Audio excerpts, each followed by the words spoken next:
Hoje vamos falar sobre o filme O Goonies, um clássico de 1985. Sou Cassiano, psicanalista, e hoje vamos aprofundar um pouco mais o olhar sobre essa aventura. Também vamos observar a referência desse filme em outras obras do cinema, desde lá dos anos 80 até os tempos atuais. O Goonies é um clássico movido por uma força que nós vamos perdendo conforme crescemos, que é a força da fantasia pura. Vamos lá, imagine se eles falassem com um adulto. Olha, tem um navio pirata enterrado aqui na cidade que vai salvar a nossa hipoteca. Os adultos iriam rir, né? E eles sabiam disso. Essa aventura, a resolução desse problema real, que é a dívida dos pais, né, a hipoteca da casa, a perda das casas, essa resolução não vem do planejamento administrativo. Vem justamente da crença cega que existe um tesouro perdido, esperando por eles. Repare que para os Goonies, a fantasia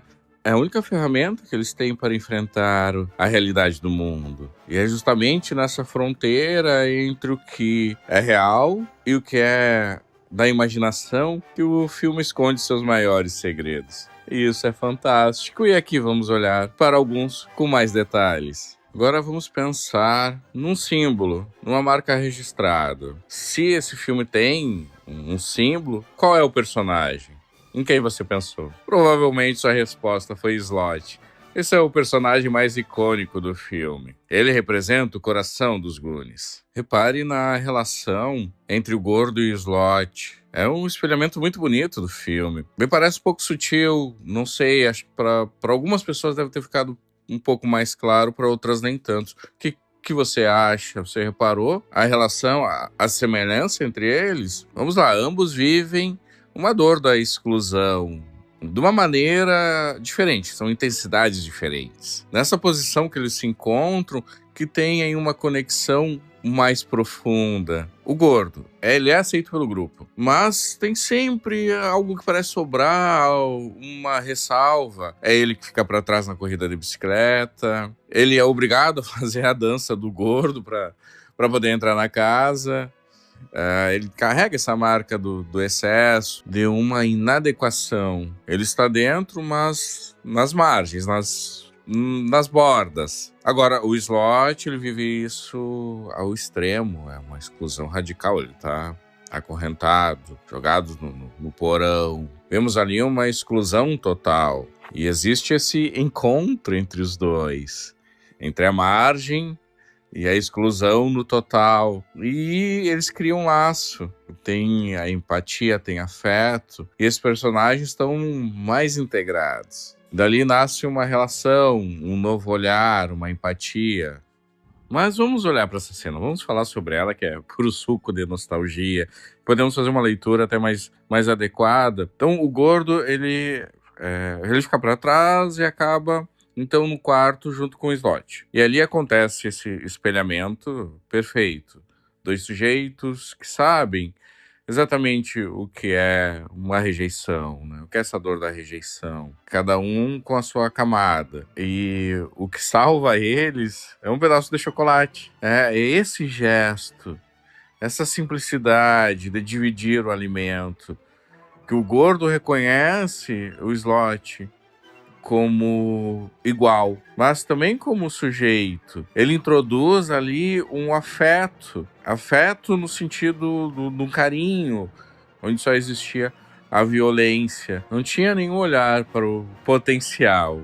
Realmente parecia estar ali como um objeto descartável. A partir dessa relação, desse outro olhar da Constituição, de outros sentimentos, existia ali a validação. É essa conexão profunda entre os dois. Slot deixa de ser o monstro da família para ser o herói do Goonies. Que pela primeira vez alguém olhou para ele sem medo, validou a sua existência.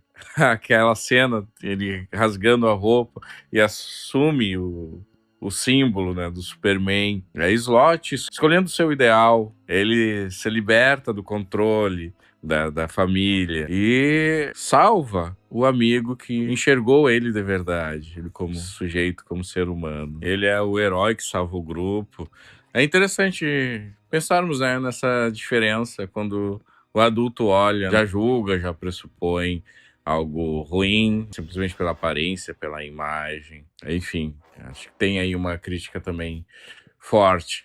Quando o Slot aparece depois no final, ficamos aliviados. E eles vão, os Goonies vão e protegem ele. Agora, toda essa fórmula, esse grupo de crianças desajustadas, né, em bicicletas, enfrentando perigos, convivendo com o incompreendido, né, mudou o cinema. Ditou regra ali dos anos 80 para filmes como Os Garotos Perdidos, tem o Grupo dos Otários, se pensarmos em outro filme, né, no It, A Coisa. Então tem uma base, né, e chegamos até os dias atuais com It, Bem-vindo a Derry e Stranger Things. Não veja, né, a inspiração aí do Goonies, que se perpetuou até os dias atuais. Aliás, temos todas essas obras que eu citei aqui no canal. Se você quer entender esse tipo de filme de uma maneira um pouco mais profunda, já se inscreva no canal para não esquecer.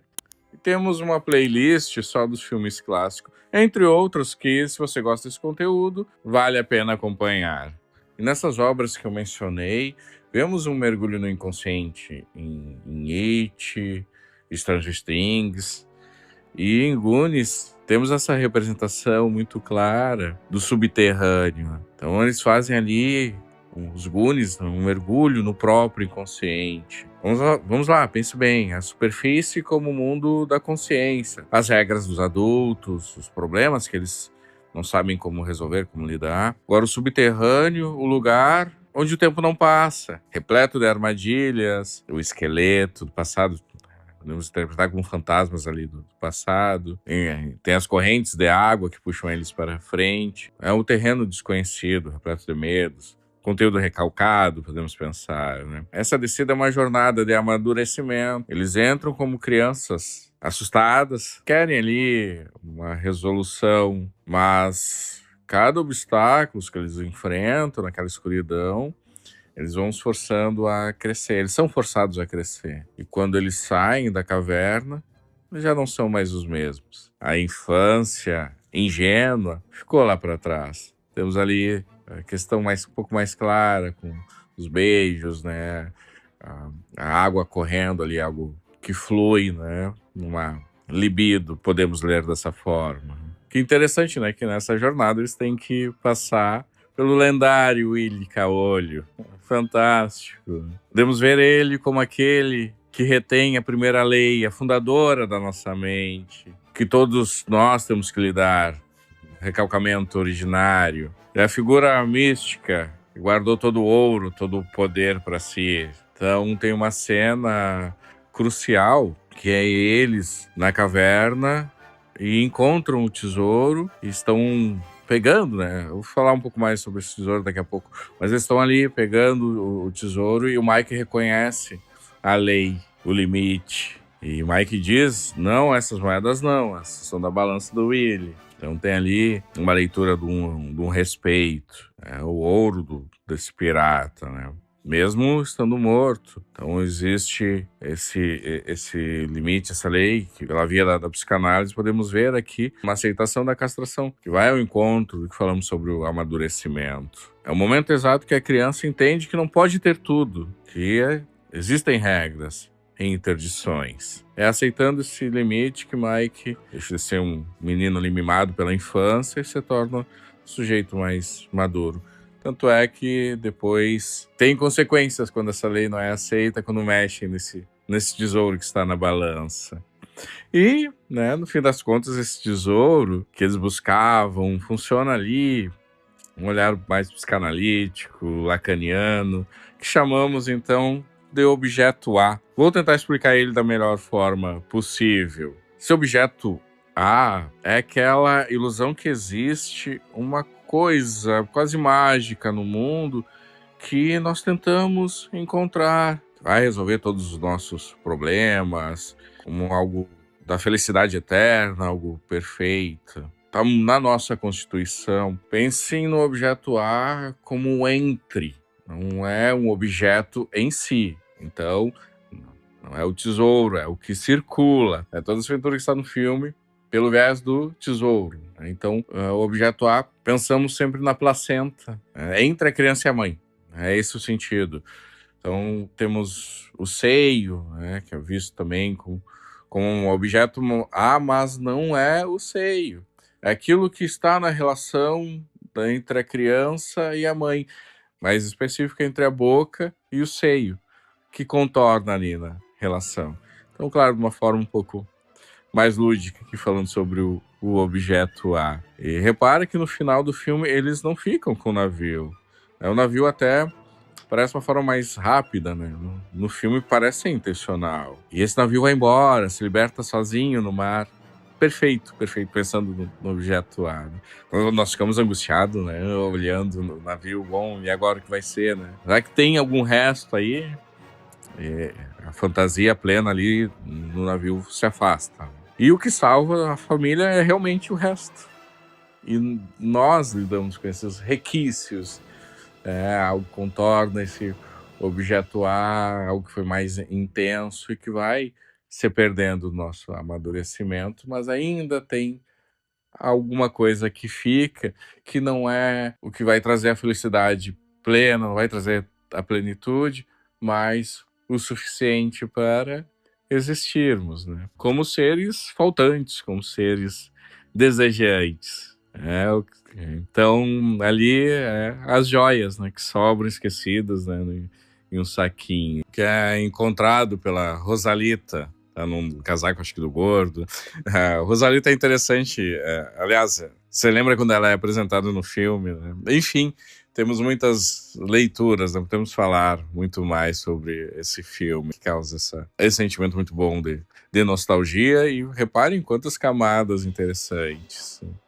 Então nós nunca alcançamos a felicidade plena, né? O navio vai embora, nós aprendemos a viver muito bem, a salvar a nossa pele com esses restos que sobram. E aceitar isso amadurece, nos torna adultos. E os Goonies também nos lembra que para salvar a nossa vida na superfície, de vez em quando precisamos ter a coragem de descer aos nossos próprios porões. Essa viagem ao inconsciente dos Goonies. Esse filme foi uma indicação aqui num dos comentários. Muitas das nossas análises nascem das nossas conversas aqui nos comentários. Se você gostou do vídeo, deixe seu comentário, deixe seu like. Também faça indicação sobre outros filmes que você queira ver aqui no canal. E nos vemos no próximo vídeo.